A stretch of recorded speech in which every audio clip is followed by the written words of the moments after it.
Honduras, a narco state, with the help of the United States.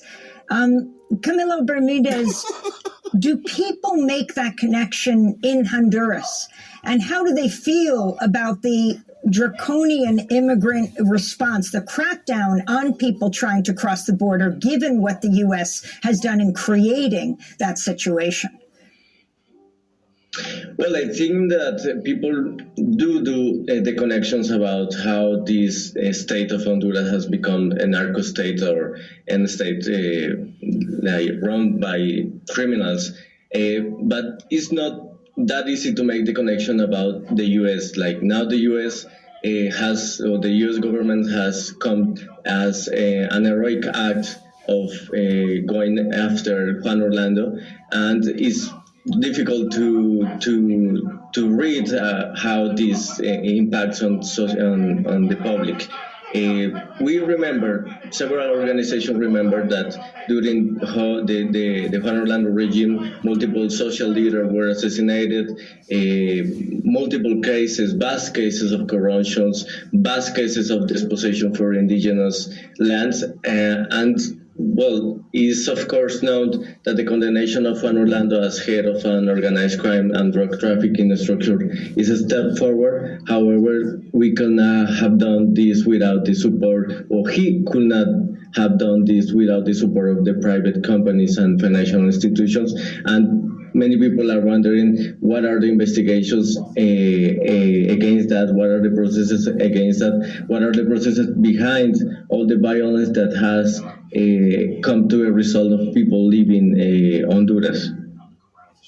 And finally, Professor Frank, what happens next? When is the sentencing? And I mean, we just finished a whole segment on Haiti that is in total turmoil with not the same details, but similar U.S. shoring up of coup regimes.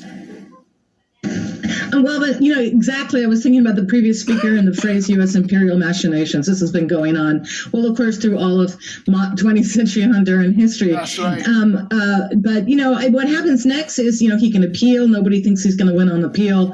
His sentencing hearing is June 26th in New York. The minimum sentence is 40 years, and he can get 3 life sentences. So he's 55 years old. He's going to be in jail till he's 95 at the very least.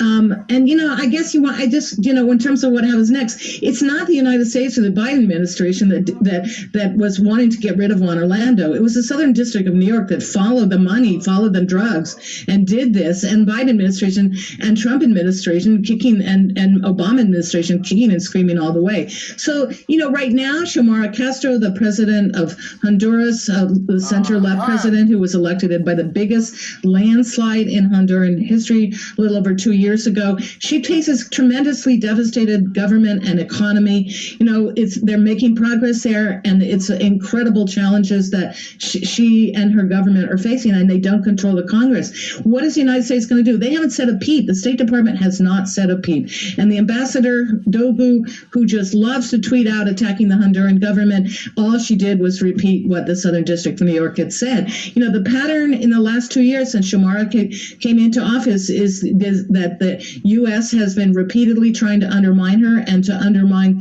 the reforms that she's put through or tried to put through of the tax system, of the electrical system, trying to push back the corruption of all the post-coup years. And it's shameless the way the United States is continuing to work with the National Party, which is so established to be full of drug traffickers and criminals. The current president of the National Party, which is 10 seconds.